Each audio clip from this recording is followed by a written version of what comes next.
दुर्फिशानी में तेरे कतरों को दरिया कर दिया, दिल को रोशन कर दिया, आंखों को बीना कर दिया। जो नते खुद राह पर गैरों के हादी बन गए, क्या नजर थी जिसने मुर्दों को मसीहा कर दिया, क्या नजर थी जिसने मुर्दों को मसीहा कर दिया। যেই মানুষগুলো ছিল ক্যান্সারে আক্রান্ত রোগী, ওই মানুষগুলো হয়ে গেছেন পৃথিবীর সেরা বড় ডাক্তার। আমার ভাইরা, আমার বন্ধুরা, যেই মানুষগুলো ছিল বর্বর, যেই মানুষগুলো ছিল জাহেল মূর্খ, যেই মানুষগুলো ছিল অন্ধকারাচ্ছন্ন, আর আল্লাহ রাব্বুল আলামিন তাদেরকে এমন আলোওয়ালা বানায়া দিয়েছেন, দিনের বেলায়ও দেখেন, রাতের বেলায়ও দেখেন, সজাগ থাকলেও দেখেন, ঘুমিয়ে থাকলেও দেখেন। ও মুসলমান, হযরত আলী কারামাল্লাহু ওয়াজহু বলেন, আমিরুল মুমিনিন হযরত ওমর ফারুক রাদিয়াল্লাহু তাআলা আনহুর খেলাফতের সময়ে আমি একদিন শুয়ে রইলাম, স্বপ্নের ভিতরে দেখি আল্লাহর নবী মসজিদে নববীতে বয়ান করতেছেন, নসিহত করতেছেন। আমি একেবারে এই মসজিদের শেষ প্রান্তে দরজার কাছে, এমন সময়ে একজন মহিলা কিছু খেজুর নিয়ে এসেছে, এনে আমাকে বলছেন, আলী, এই খেজুরগুলো আমার নতুন বাগানের নতুন খেজুর, নবীর কাছে পৌঁছায় দাও। আল্লাহর নবী যেন নিজেও খান, সাহাবীদের মধ্যে যেন বন্টন করে দেন। হযরত আলী বলেন, আমি স্বপ্নের ভিতরেই আল্লাহর নবীর কাছে খেজুর নিয়ে হস্তান্তর করলাম আর বললাম, ইয়া রাসূলুল্লাহ, মহিলার নতুন বাগানের নতুন খেজুর। আল্লাহর নবী নিজেও খাইলেন, সাহাবীদের মধ্যেও বন্টন করলেন, আমার হাতেও একটা দিলেন। নবী দিলেন স্বপ্নের ভিতরে, মুখে দিলাম খেজুর, বড় মজা লাগতেছিল। আর এই মজাটা শেষ হওয়ার আগে আগে শোনা যায় মসজিদে নববীতে আজানের শব্দ। আজানের শব্দে আমার ঘুম ভেঙে গেছে, দৌড়িয়ে গেলাম মসজিদে নামাজ পড়ার জন্য।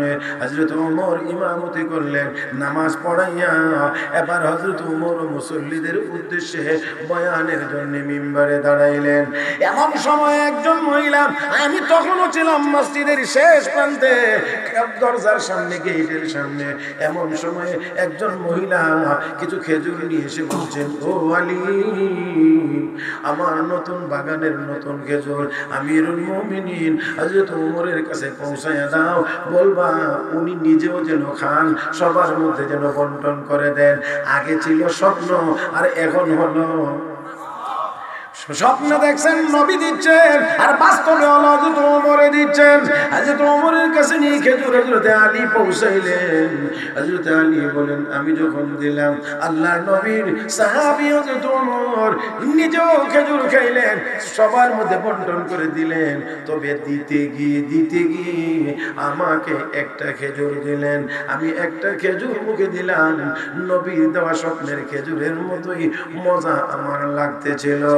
এই জন্য আমি বললাম, আমিরুল মুমিনিন, আমাকে আর একটা খেজুর বানায়া দেন। হে মুসলমান, একেবারে আমার দিকে তাকায় শুনেন। হযরত ওমর সাথে সাথে জবাব দিয়ে বলেন, লাউ যাদা রাসূলুল্লাহ সাল্লাল্লাহু আলাইহি ওয়াসাল্লাম ফিল মানামি লাযিদতু। আলী রে, স্বপ্নের ভিতরে যদি আল্লাহর নবী তোমাকে একটার বেশি খেজুর দিতেন, আমিও তোমাকে একটার বেশি খেজুর দিতাম। আছেন আপনারা, মাঠে আছেন? আরেকটু জোরে কোন তো। হে আলী, আল্লাহর নবী যদি তোমাকে একটার বেশি খেজুর দিতেন, আমিও তোমাকে একটার বেশি খেজুর দিতাম।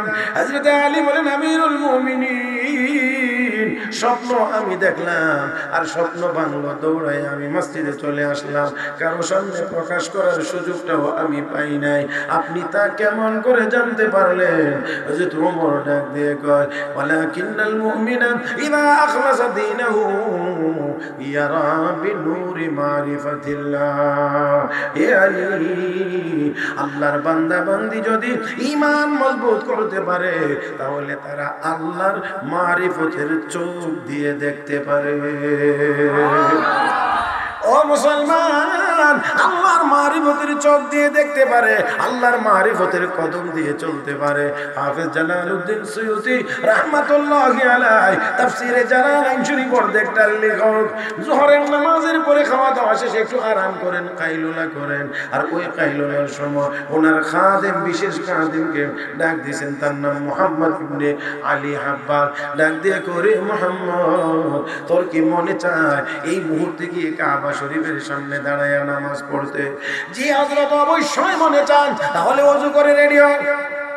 আমি ওযু করে কমপ্লিট রেডি, কাপড় চোপড় গায়ে দিয়ে ওস্তাদ হযরত তিনি আসলেন, ওযু করে কাপড় চোপড় পরিধান করে সামনে এসে দাঁড়াইলেন। আমাকে বললেন পিছনে দাঁড়া, আমি দাঁড়াইলাম। বললেন চোখ বন্ধ কর, করলাম। এবার বললেন আমি পরবর্তী নির্দেশ না দেওয়া পর্যন্ত চোখ খুলতে পারবে না। ঠিক আছে, করবো না। ঠিক আছে, হাঁটা শুরু কর। হাঁটা শুরু করলাম।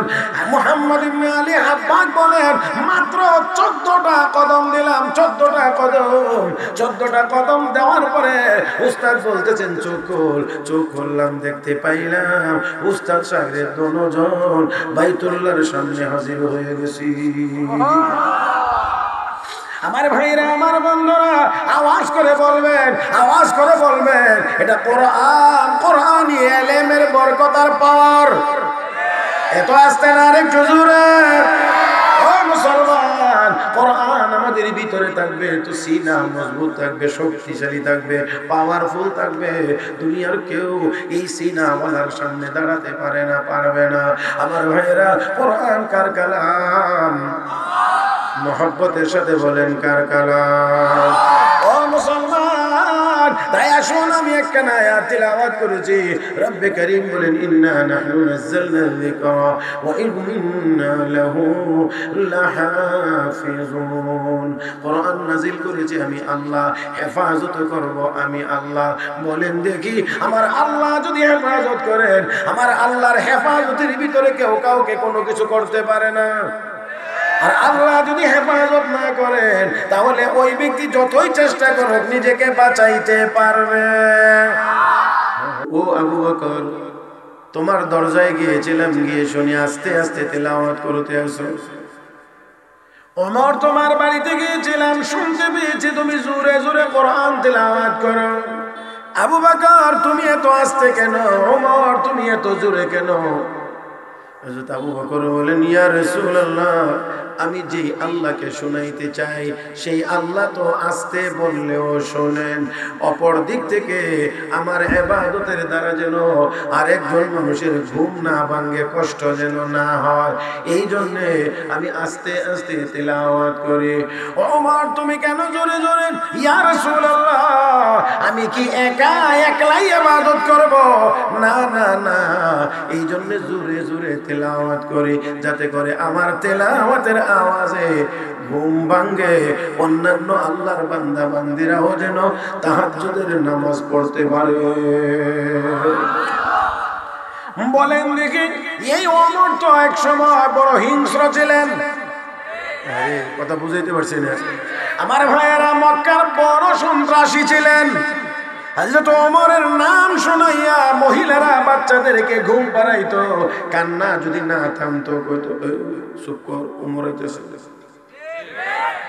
আবার বুঝেন কি পরিমাণ আতঙ্কের নাম ছিল হযরত ওমর। আমার ভাইয়েরা, সেই লোকটাকে 100 লাল ওট পুরস্কার দিবে, এই জন্য ঘোষণা দিয়েছে 100 লাল ওট পুরস্কার দেওয়া হবে যদি মুহাম্মদের মাথাটা কেটে এনে দিতে পারো। নাউজুবিল্লাহ, একটু আস্তে করেন, আওয়াজ করে জবাব দেবেন, আমার আপনার নবীর হেফাজতের জিম্মাদার কে? ইয়া আইয়ুহার রাসূলু বাল্লিগ মা উনজিলা ইলাইকা মির রাব্বিক ওয়া ইন লাম তাফআল ফামা বাল্লাগতা রিসালাতা ওয়াল্লাহু ইয়াসিমুকা মিনান নাস। এ নবীর হেফাজতের জিম্মাদার, নবীর হেফাজতের জিম্মাদার, আরো জোরে, নবীর হেফাজতের জিম্মাদার, কোরআনের হেফাজতের জিম্মাদার, আমার নবীর হেফাজতের জিম্মাদার আমার আল্লাহ। এই জন্য মক্কার শতাধিক যুবক কাফের বেঈমান অস্ত্র হাতে নিয়ে আমার নবীর বাড়িটা ঘেরাও করে, ও নবীকে মারতে পারে নাই। কোন কোন কোন কোন কোন মারতে পারে নাই, আমার নবীকে তারা হত্যা করতে পারে নাই, এমনকি এক নজর তারা দেখতেও পারে নাই। কোরআনের হেফাজতের জিম্মাদার আমার আল্লাহ। এই জন্য ১৫০০ বছরের ভিতরে কাফের বেঈমানেরা, জালিমেরা, ২০০ বছর ব্রিটিশেরা, লাল কুত্তার দলেরা এমন কোন চেষ্টা নাই যা করে নাই কোরআনের শিক্ষা বন্ধ করে দেওয়ার জন্য। কিন্তু এত চেষ্টা করার পরেও আমার আল্লাহ যেহেতু হেফাজতের জিম্মাদার, এই জন্য সব কাফের বেঈমান মিলেও আল্লাহর কালামের শিক্ষা বন্ধ করতে পারে না। লক্ষ লক্ষ কোরআন টাকা দিয়ে কিনে ব্রিটিশরা পানির মধ্যে ডুবাইয়া দিছিল। উদ্দেশ্য ছিল কোরআন থেকে যেন মুসলমান দূরে সরে যায়। এরা বুঝছেই না যে আসলে মুসলমানের কোরআন কি শুধু কাগজে না সিনার ভিতরেও। কয় না কোথায়? সিনার ভিতরে। বর্তমান পৃথিবীতে 4 কোটির মতো হাফেজে কোরআন আছে, 4 কোটি। আর 2024 সালে যদি বলা হয় যে বর্তমান পৃথিবীর শ্রেষ্ঠ হাফেজ কোন দেশে, তাহলে আমরা গর্ব করে আল্লাহর শুকরিয়া আদায় করে বলবো 2024 সালের সেরা হাফেজ আমাদের বাংলাদেশে। কষ্ট হইতেছে না? আমার কিছুটা কষ্ট হইতেছে, আমি নড়াচড়া করতে পারতেছি। এমন ব্যথা চলমান, এই ব্যথার ভিতর দিয়েই আমাকে আপনাদেরকে কিছু শুনাইতে হচ্ছে। মুহতারাম হাজিরিন, এই জন্য আপনারা একটু আওয়াজ করে আমাকে সহযোগিতা করবেন। তো যাই হোক, আসুন বলছিলাম নবীর হেফাজতের জিম্মাদার আল্লাহ। এই জন্য 100 লাল উট পুরস্কার নিবে। এই জন্য ওমর নবীর মাথা কাটার জন্য রওনা করেছিল। সর্বশেষ নবীর মাথা উমরে কাটছে না উমরের মাথা নবীর কদমে দিয়ে আইছে? নবীর কদমে দিয়ে আইছে। আমার ভাইয়েরা, আসার পরে হযরত ওমর বলছিলেন, আমি এখন থেকে মুহাম্মদুর রাসূলুল্লাহর গোলাম। আর আসতে আসলেই কেমন গোলাম হয়েছিলেন একটু সামান্য খেয়াল করেন। আমিরুল মুমিনিন হযরত ওমর যখন রাষ্ট্রপ্রধান, হযরত হুসাইন রাদিয়াল্লাহু তাআলা আনহুর সাথে হযরত ওমরের ছেলে আব্দুল্লাহ বিন ওমর, দুইজনের একটু কথা কাটাকাটি হয়েছে। হযরত হুসাইন তখন বলছিলেন, গোলামের বাচ্চা গোলাম। আপনাদের কাছে কি মনে হয় কথাটা শুনতে একটু খারাপ লাগে? হযরত আব্দুল্লাহ ইবনে ওমর রাদিয়াল্লাহু তাআলা আনহু খারাপ লাগছে। এই জন্য বাবা তো আমিরুল মুমিনিন, রাষ্ট্রপ্রধান, ওনার কাছে এসে বলছেন, হযরত হুসাইন আমাকে গোলামের বাচ্চা গোলাম বলেছেন, আমার কাছে খারাপ লাগছে, কষ্ট লাগছে, আমি এটার সঠিক সমাধান চাই, বিচার চাই। হযরত ওমর রাদিয়াল্লাহু তাআলা আনহু বললেন, শুক্রবার দিন হবে, জুমার দিন মসজিদে ফয়সালা এবং বিচার জুমার দিন হবে। কথা তো ছড়ায় গেছে চতুর্দিকে ছড়িয়ে গেলে সকল মুসলমানের ভিতরে একটা আতঙ্ক কাজ করছে। হযরত আব্দুল্লাহ বিন ওমরকে গোলামের বাচ্চা গোলাম বলেছেন, আর হযরত ওমর বলছেন যে আগামী শুক্রবার দিন জুমার দিন মসজিদে তার বিচার হবে। হায় না জানি কি বিচার হয়, হযরত ওমর না জানি নবীর নাতির বিরুদ্ধে কি রায় ঘোষণা করেন। হযরত হুসাইন রাদিয়াল্লাহু তাআলা আনহু তো আমার নবীর কলিজার টুকরা ছিলেন। হযরত হুসাইন নবীর কলিজার টুকরা ছিলেন, মহব্বতের ছিলেন, শুধু নবীর না আল্লাহর মহব্বতের ছিলেন। সবার মধ্যে একটা আতঙ্ক, কারণ হযরত হুসাইন নবীর অত্যন্ত প্রিয় নাতি।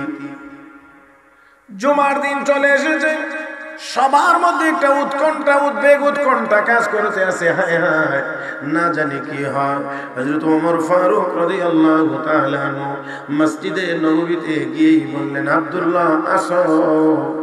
নিজের ছেলে আব্দুল্লাহ আসো বলে হাসি। কি বলতে চাইছিলা বলো? আমিরুল মুমিনিন হযরত হুসাইন আমাকে গোলামের বাচ্চা গোলাম বলেছেন। হযরত ওমর রাদিয়াল্লাহু তাআলা ডাকলেন, ও হুসাইন, আপনি কি মসজিদে আছেন? হযরত হুসাইন রাদিয়াল্লাহু তাআলা, তিনি তো সিংহের বাচ্চা, বাঘের বাচ্চা। হযরত আলীর উপাধি হলো আসাদুল্লাহিল গালিব, আল্লাহর বিজয়ী বাঘ। হযরত হুসাইন রাদিয়াল্লাহু তাআলা দাঁড়াইলেন, দাঁড়িয়ে বললেন, আমিরুল মুমিনিন, জি আমি আছি। আপনি কি আমার ছেলেকে গোলামের বাচ্চা গোলাম বলেছেন? হযরত হুসাইন বলেন, হ্যাঁ আমি অবশ্যই বলেছি। কেমন করে বললেন? আমার ছেলেকে গোলামের বাচ্চা গোলাম। হযরত হুসাইন সাথে সাথেই উত্তর দিয়ে বলেন, কেন গো আমিরুল মুমিনিন, আপনি কি আমার নানার গোলাম ছিলেন না? এবার বুঝেননি? বুঝেন? আপনি কি আমার নানার গোলাম ছিলেন না? যেই মাত্র এই কথা বলেছেন, হযরত ওমরের ভিতরে নবীর মহব্বতের আগুন দাও দাও করে জ্বলে উঠেছে। চোখ থেকে ঝর্ণার মতো পানি ছুটে চলেছে। আর ডাক দেখো, হুসাইন, আমি আপনার নানার গোলাম ছিলাম, এই কথাটা কি আপনি কাগজে লিখে দিতে পারবেন? বলে, হ্যাঁ অবশ্যই পারবো। কাগজ কলম দেওয়া হয়েছে, হযরত হুসাইন তা লিখে দিয়েছেন। কাগজটা পাইয়া হযরত ওমর আরো বেশি করে কাঁদতে শুরু করলেন। আর ডাক দিয়ে কয়, আব্দুল্লাহ বসে যা, বসে যা, বিচার হয়ে গেছে, সার্টিফিকেট পেয়ে গেছি। রব্বে কারীমের আদালতে যেদিন দাঁড়াবো, আমার কোন আমল যদি আল্লাহর দরবারে কবুল মঞ্জুর না হয়, হযরত হুসাইনের লেখা এই সার্টিফিকেট আল্লাহর আদালতে জমা দিয়ে বলবো, আল্লাহ তোমার বন্ধুর নাতি সার্টিফিকেট দিয়েছে, আমি বলে তোমার বন্ধুর গোলাম ছিলাম।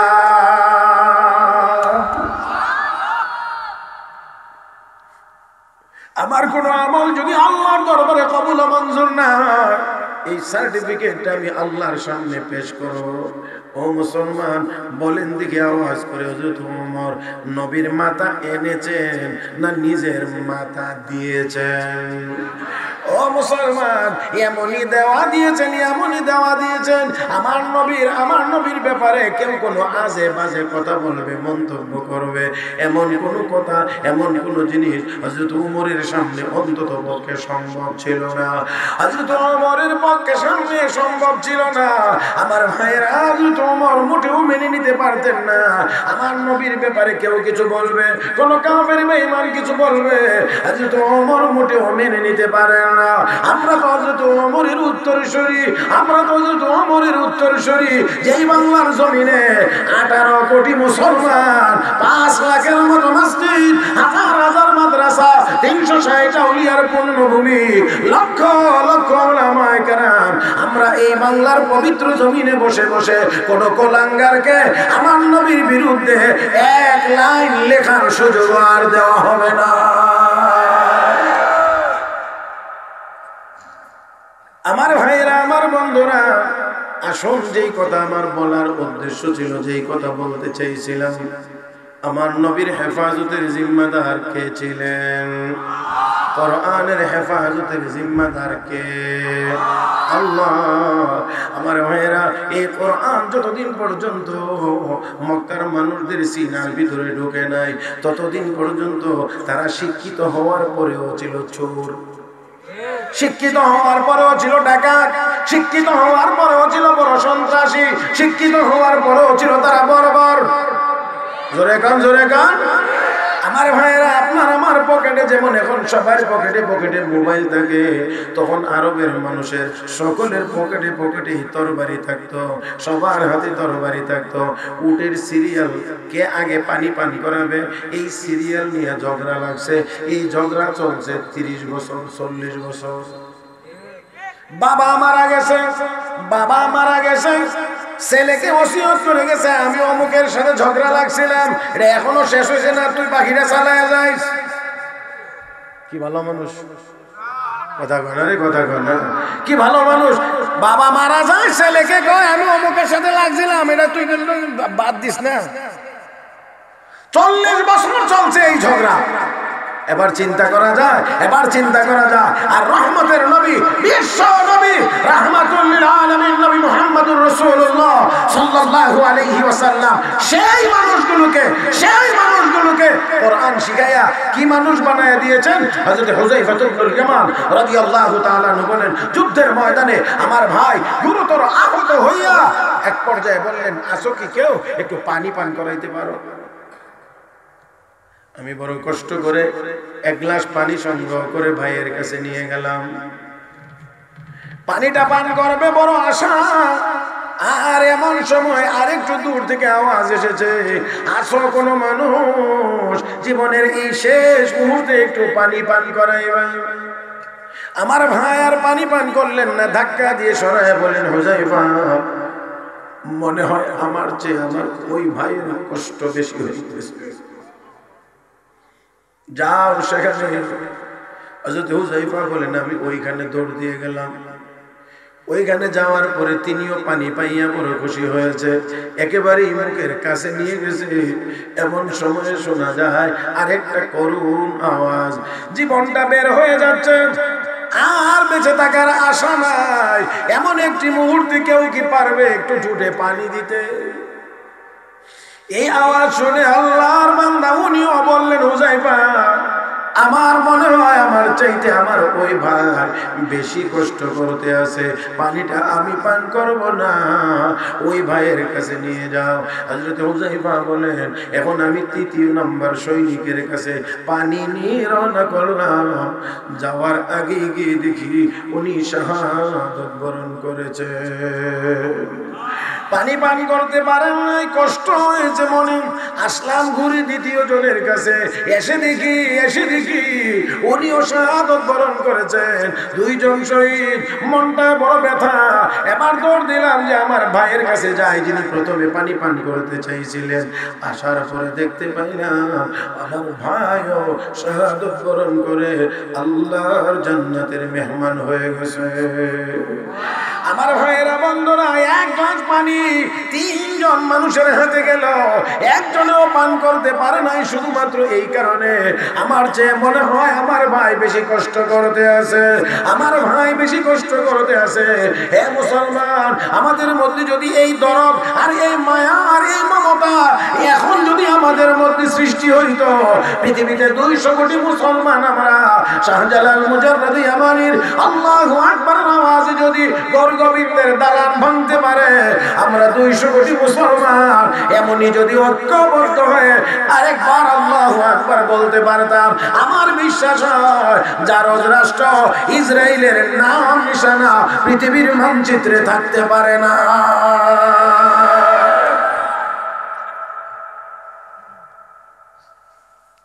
মুহতারাম হাজিরিন,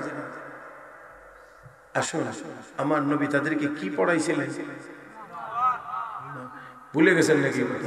কি পড়াইছিলেন? দুরফেশানি মে তেরে কতরু কো দরিয়া কর দিয়া, दिल को रोशन कर दिया, आंखों को भी ना कर दिया, जो नते खुद राह पर गैरों के हादी बन गए। क्या नजर थी जिसने मुर्दों को मसीहा कर दिया, क्या नजर थी जिसने मुर्दों को मसीहा कर दिया। যেই মানুষগুলো ছিল ক্যান্সারে আক্রান্ত রোগী, ওই মানুষগুলো হয়ে গেছেন পৃথিবীর সেরা বড় ডাক্তার।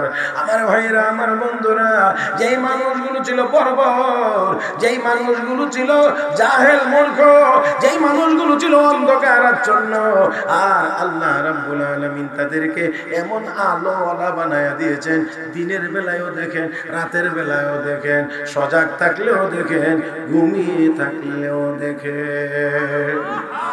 ও মুসলমান, হযরত আলী কারামাল্লাহু ওয়াজহু বলেন, আমিরুল মুমিনিন হযরত ওমর ফারুক রাদিয়াল্লাহু তাআলা আনহুর খেলাফতের সময়ে আমি একদিন শুয়ে রইলাম, স্বপ্নের ভিতরে দেখি আল্লাহর নবী মসজিদে নববীতে বয়ান করতেছেন, নসিহত করতেছেন। আমি একেবারে এই মসজিদের শেষ প্রান্তে দরজার কাছে। এমন সময়ে একজন মহিলা কিছু খেজুর নিয়ে এসেছে, এনে আমাকে বলছেন, আমি এই খেজুরগুলো আমার নতুন বাগানের নতুন খেজুর, নবীর কাছে পৌঁছায় দাও। আল্লাহ নবী যেন নিজেও খান, সাহাবীদের মধ্যে যেন বন্টন করে দেন।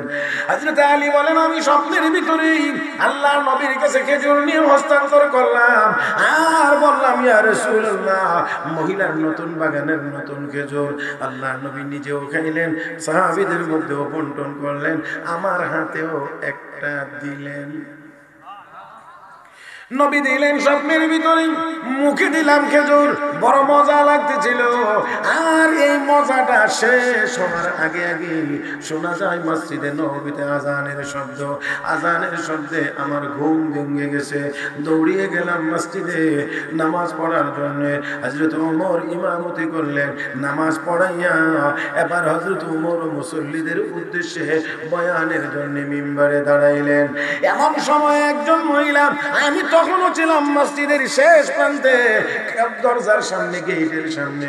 এমন সময় একজন মহিলা কিছু খেজুর নিয়ে এসে বলছেন, ও আলী, আমার নতুন বাগানের নতুন খেজুর আমিরুল মুমিনিন হযরত ওমরের কাছে পৌঁছায়া দাও।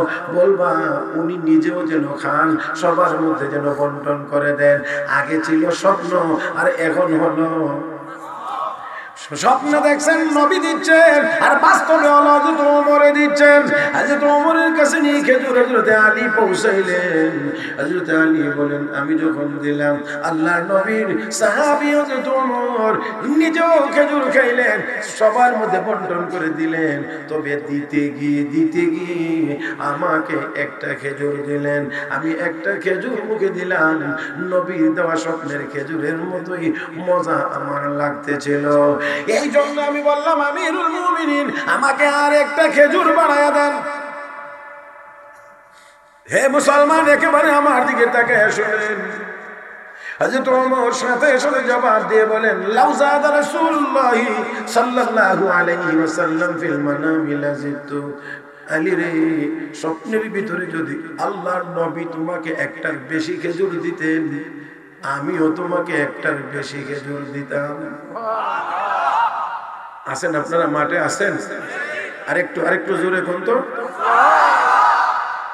হে আলী, আল্লাহর নবী যদি তোমাকে একটার বেশি খেজুর দিতেন, আমিও তোমাকে একটার বেশি খেজুর দিতাম। হযরত আলী বলেন, আমিরুল মুমিনিন, স্বপ্ন আমি দেখলাম, আর স্বপ্ন ভাঙলো দৌড়াই আমি মসজিদে চলে আসলাম। কারো সামনে প্রকাশ করার সুযোগটাও আমি পাই নাই। আপনি তা কেমন করে জানতে পারলেন? হযরত ওমর ডাক দিয়ে কয়, ওয়ালাকিন্নাল মুমিনা ইযা আখলাসা দীনাহু ইয়ারা বিনূরি মারিফাতিল্লাহ। হে আলী, আল্লাহর বান্দা বান্দি যদি ঈমান মজবুত করতে পারে, তাহলে তারা আল্লাহর মারিফতের চোখ দিয়ে দেখতে পারে। ও মুসলমান, আল্লাহর মারিফতের চোখ দিয়ে দেখতে পারে, আল্লাহর মারিফতের কদম দিয়ে চলতে পারে। হাফেজ জালালউদ্দিন সুয়ুতী রাহমাতুল্লাহি আলাইহি তাফসীরে জালালাইন শরীফের দেখটার লেখক, যোহরের নামাজের পরে খাওয়া দাওয়া শেষে একটু আরাম করেন, কাইলুলা করেন। আর ওই কাইলুলার সময় ওনার খাদেম, বিশেষ খাদেমকে ডাক দিয়েছেন, তার নাম মুহাম্মদ ইবনে আলী হাব্বাল। ডাক দিয়ে করে, মুহাম্মদ, তোর কি মনে চায় এই মুহূর্তে গিয়ে কাবা শরীফের সামনে দাঁড়ায় নামাজ পড়তে? জি হযরত, অবশ্যই মনে চান। তাহলে ওযু করে রেডি হন। আমি ওযু করে কমপ্লিট রেডি, কাপড় চোপড় গায়ে দিয়ে ওস্তাদ হযরত তিনি আসলেন, ওযু করে কাপড় চোপড় পরিধান করে সামনে এসে দাঁড়াইলেন। আমাকে বললেন পিছনে দাঁড়া, আমি দাঁড়াইলাম। বললেন চোখ বন্ধ করলাম। এবার বললেন, আমি পরবর্তী নির্দেশ না দেওয়া পর্যন্ত চোখ খুলতে পারবে না। ঠিক আছে, খুলবো না। ঠিক আছে, হাঁটা শুরু কর। হাঁটা শুরু করলাম। মুহাম্মদ ইবনে আলী হাব্বাক বলেন, মাত্র 14টা কদম দিলাম। 14টা কদম দেওয়ার পরে উস্তাদ বলতেছেন, চোখ খুললাম, দেখতে পাইলাম উস্তাদ সাগরের দুজন বাইতুল্লাহর সামনে হাজির হয়ে গেছি। আমার ভাইরা, আমার বন্ধুরা, আওয়াজ করে বলবেন, এটা কোরআনী ইলমের বরকত আর পাওয়ার। এত আসতে না, আরেকটু জোরে। ও মুসলমান, কোরআন আমাদের ভিতরে থাকবে তো সিনা মজবুত থাকবে, শক্তিশালী থাকবে, পাওয়ারফুল থাকবে। দুনিয়ার কেউ এই সিনাওয়ালার সামনে দাঁড়াতে পারবে না। আমার ভাইরা, কোরআন কার কালাম? মহব্বতের সাথে বলেন, কার কালাম? ও মুসলমান, তাই আসুন আমি একখানা আয়াত তিলাওয়াত করেছি। রব্বে করিম বলেন ইন্না নাহনু নাযালনা যিকরা ওয়া ইন্না লাহু লাহাফিজুন। কোরআন নাযিল করেছি আমি আল্লাহ, হেফাজত করব আমি আল্লাহ। বলেন দেখি আমার আল্লাহ যদি হেফাজত করেন, আমার আল্লাহর হেফাজতের ভিতরে কেউ কাউকে কোনো কিছু করতে পারে না। আর আল্লাহ যদি হেফাজত না করেন তাহলে ওই ব্যক্তি যতই চেষ্টা করুক নিজেকে বাঁচাইতে পারবে। আল্লাহ যদি না বাঁচান তাহলে দুনিয়ার কেউ বাঁচাইতে পারে না।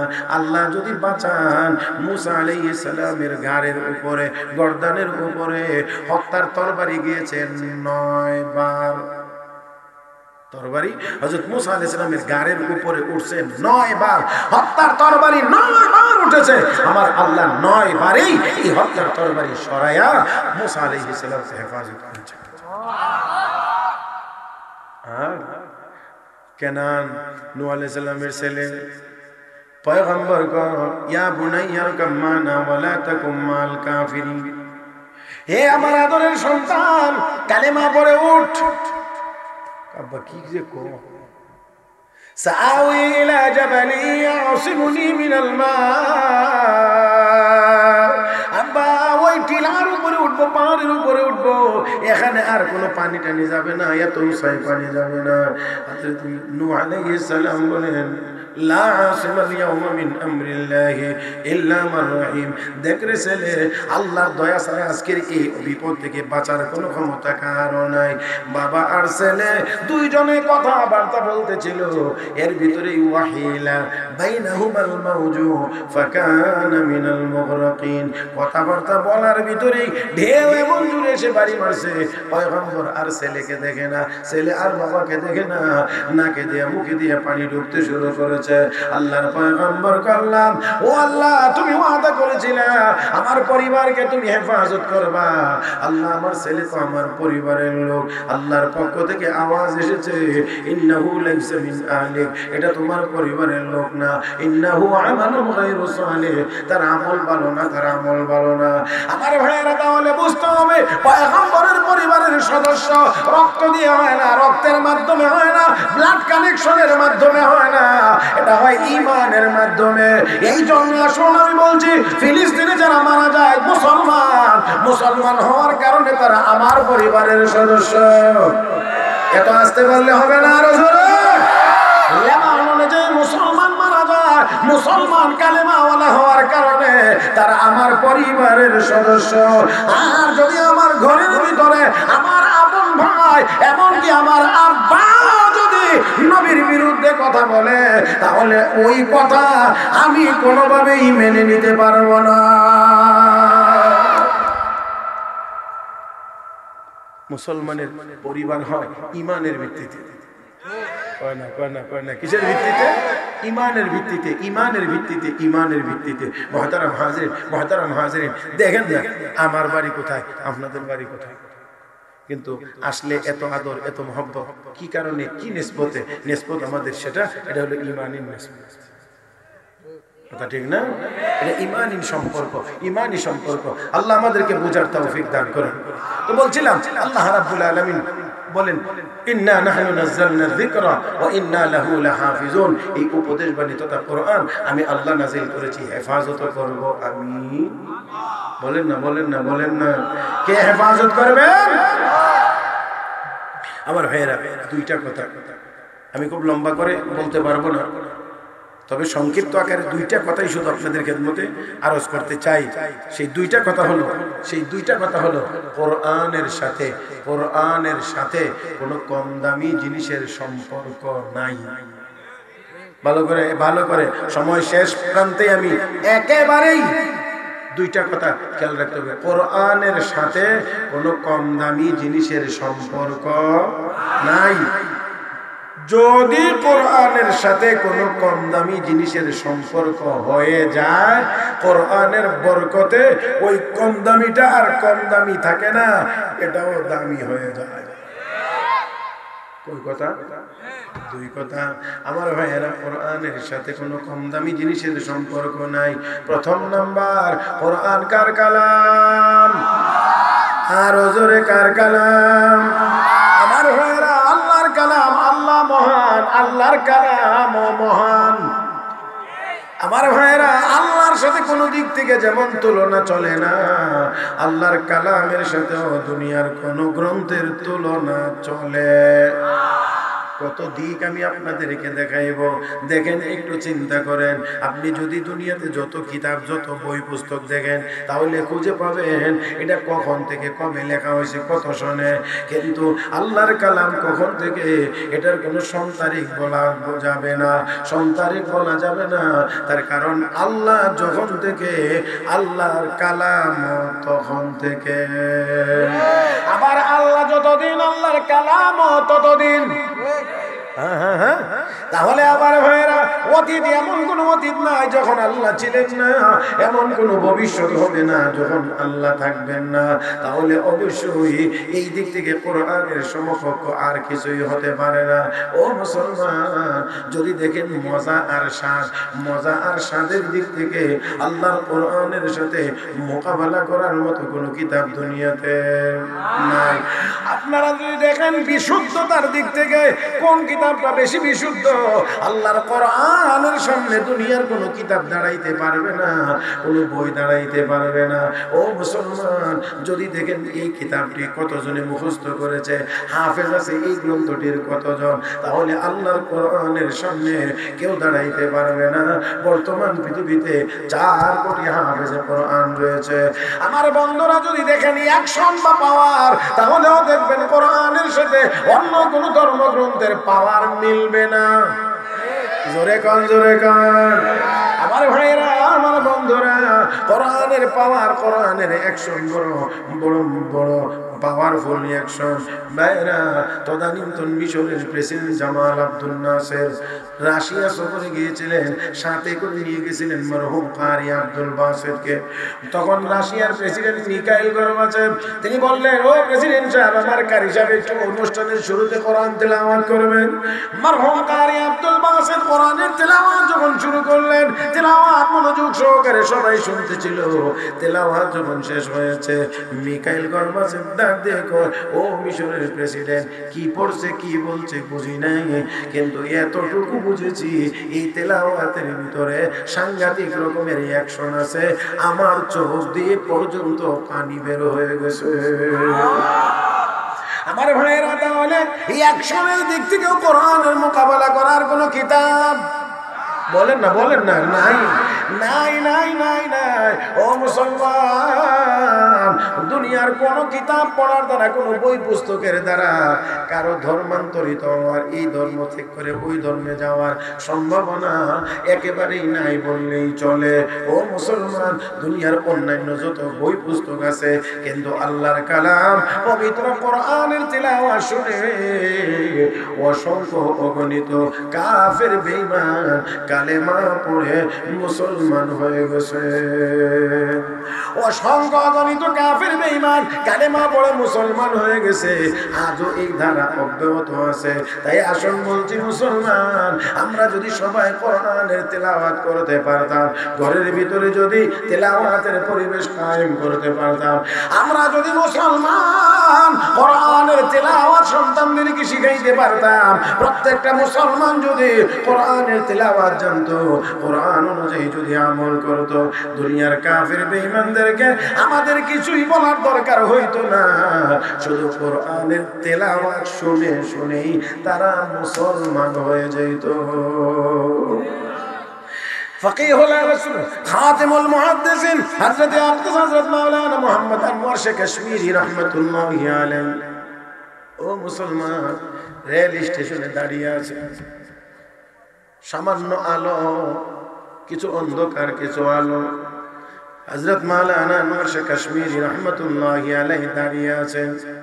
এমন সময়ে এক হিন্দু ভদ্রলোক হেরিকে নিয়ে এই দিক দিয়ে যাচ্ছিল। যেই মাত্র নজর পড়েছে হযরত আনোয়ার শেখ কাশ্মীরি রাহমাতুল্লাহি আলাইহির চেহারার উপরে, নজর পড়া মাত্রই বলতে আছেন, মৌলভী সাহেব মুঝে কালেমা পড়া দো। বুঝেন নাই আপনারা? অনুবাদ বলছে, সাথে সাথে ওই হিন্দু ভদ্রলোক বলতে আছে, ও মাওলানা সাহেব দেরি কইরেন না, আমাকে কালেমা পড়াইয়া মুসলমান বানাইয়া দে। লোকেরা জিজ্ঞেস করেছে, কেন তুমি কি এইভাবে আগায়া কালেমা খুঁজে এনে কালেমা পড়লা, মুসলমান হইলা? মৌলভী সাহেব তো তোমাকে বলে নাই কালেমা পড়বার কথা। ওই হিন্দু ভদ্রলোক নতুন মুসলমান এবার ডাক দিয়ে কয়, অন্ধকারের ভিতরে লোকটা দাঁড়িয়ে আছে, আর আমার নজর গিয়ে পড়েছে এই চেহারার উপরে। আমি দেখতে পাইলাম অন্ধকারের ভিতরেও এই চেহারা থেকে নূর চমকাইতে আছে। আমার দিল ভিতর থেকে বলতেছে, এত নুরানি চেহারার অধিকারী কোন মানুষ কোন বাতিল ধর্মের অনুসারী হতে পারে না, অবশ্যই অবশ্যই হক ধর্মের অনুসারী হবে। এই জন্য কালেমা পড়ে মুসলমান হয়ে গেছি। আমার ভাইয়েরা, আমার বন্ধুরা, তাহলে আসুন আল্লাহর কালামের সাথে, আল্লাহর কোরআনের সাথে কোন দিক থেকে তুলনা করার মতো কোনো কিছুই, বলেন বলেন বলেন বলেন। ও মুসলমান, আমি আপনাদেরকে সব বলতে পারবো না, তারপরেও কয়েকটা জায়গা দেখাইলাম। এবারে আসেন কোরআন সংরক্ষিত লৌহে মাহফুজে দামি জায়গা। কোরআন নাজিল হয়েছে রমজান মাসে, দামি মাস। কোরআন নাজিল হয়েছে লাইলাতুল কদরে, দামি রাত। কোরআন নাজিল হয়েছে জিবরাইল ফেরেশতার মাধ্যমে, দামি ফেরেশতা। কোরআন নাজিল হয়েছে মক্কা মদিনায়, দামি জায়গা। কোরআন নাজিল হয়েছে মুহাম্মদুর রাসূলুল্লাহর উপরে, সবচেয়ে দামি নবী। জোরে কর না, জোরে কর না, সবচেয়ে দামি নবী। তাহলে কোরআনের সাথে কোনো কম দামি জিনিসের সম্পর্ক নাই। এবারে আসুন দেখি, কোরআনের সাথে যদি সম্পর্ক হয়ে যায়, তাহলে ওই লোকটা ওই জিনিসটা আর কম দামি থাকে না। একটা কম দামি কাপড় দিয়ে বস্তনি গেলাম, আমরা বলি গেলাম, আপনারা কোন বস্তনি? কম দামি কাপড়। এই কাপড় দিয়ে বস্তনি বানাইয়া এর ভিতরে কোরআন রাখার কারণে এই কাপড়টার দাম অনেক বেড়ে যায়। কাঠের টুকরা রিয়ালের মধ্যে কোরআন রাখার কারণে কাঠের টুকরাটার দাম বেড়ে যায়। আমার ভাইরা, আমার বন্ধুরা, এমনি ভাবে করে কোরআন কোরআন কোরআন যেই কাগজের মধ্যে লেখা হয়, কাগজের দাম বেড়ে যায়। আমার ভাইরা, কোরআনের সাথে কাগজের সম্পর্ক হলে কাগজের দাম বাড়ে, কাপড়ের সম্পর্ক হলে কাপড়ের দাম বাড়ে। ও ভাইরা, সবকিছুর দাম বাড়ে। এবার ইনসাফের সাথে আওয়াজ করে জবাব দেবেন, এই কোরআন যেই সিনার ভিতরে থাকবে ওই সিনার দাম কমবে।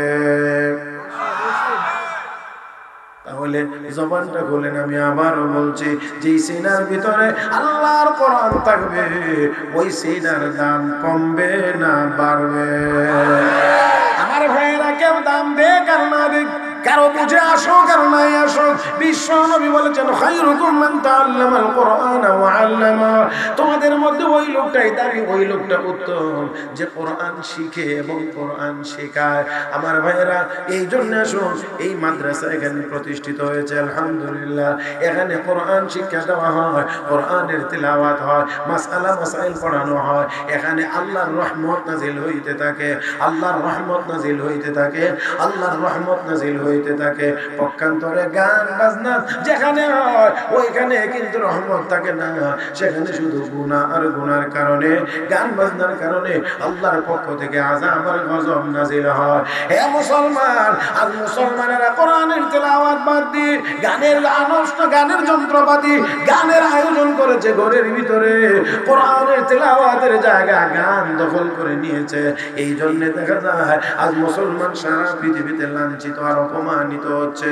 আমার ভাইয়েরা, যেই মুসলমান হযরত ওমর মসজিদে নববীতে দাঁড়িয়ে বলছেন, ইয়া সারিয়াতুল জাবাল, আওয়াজ চলে গেছে 1000 মাইল দূরে, লাঠি দিয়ে গুতা দিয়েছেন আর বলছেন, ইয়া দুসকুনি, হে জমিন থাম। জমিনের কম্পন বন্ধ হয়ে গেছে, ভূমিকম্প বন্ধ হয়ে গেছে, নীল নদে পানি আসে না। হযরত ওমর চিঠি লিখলেন, এই নীল নদ, চিঠি দিলাম, চিঠি পাওয়ার পরে যেন তোর মধ্যে পানি আসে। ও ভাইয়েরা, তাহলে এবার একটু চিন্তা করেন, যেই মুসলমান আমরা লাঠি দিয়ে গুঁতো দিলে ভূমিকম্প বন্ধ হয়, ইয়া সারিয়াতুল জাবাল বললে আওয়াজ 1000 মাইল দূরে চলে যায়, নদীর নামে চিঠি লিখলে নদীতে পানি আসে। যুদ্ধের গরম রাতের অন্ধকারে মুসলমান নদীর পানির উপর দিয়ে দৌড়িয়েছে, এক ফোঁটা পানি লাগে নাই। জঙ্গলে ভাষণ দিয়েছে, জঙ্গলের সব হিংস্র সমুদ্র প্রাণীরা জঙ্গল ছেড়ে খালি করে দিয়েছে, নামাজের মুসল্লা বিছায়া যেই মুসলমান সুরমা নদী পার হয়েছে, আল্লাহু আকবারের আওয়াজ দিয়ে গোবিন্দের দালান ভেঙে চুরমার করে দিয়েছে, সেই মুসলমান 200 কোটি মুসলমান 60 লাখ ইহুদির সামনে মাথা নত করে চলার জাতি হতে পারে না। তাহলে আসুন, আমাদের কাজ কি? আমাদের কাজ কি? যে কোরআন 23 বছরে নবী পড়াইছেন, কয় বছরে? 23 বছরে 1.25 লক্ষ ছাত্রকে নবী কোরআন পড়াইছেন। যে মানুষগুলো ছিল বর্বর তারা হয়ে গেছে স্বর্ণের, যারা ছিল দুর্বল তারা হয়ে গেছে সবল, যারা কোরআনের এলেম ভিতরে নিয়েছে, যাদের ভিতরে কোরআন ঢুকেছে, তারা যেমন সোজা এমনি দেখে, সব বন্ধ করলেও দেখে, সূর্যের আলোতে যেমন দেখে, অন্ধকারেও দেখে, এমন কি আরেকজন ঘুমাইয়া কি স্বপ্ন দেখে সেটাও আল্লাহ দেখবার ক্ষমতা দান করে। আল্লাহ আমাদের সবাইকে কথাগুলো বুঝবার এবং আমল করবার তৌফিক দান করুন। সবাই মহব্বতের সাথে বলি আমিন।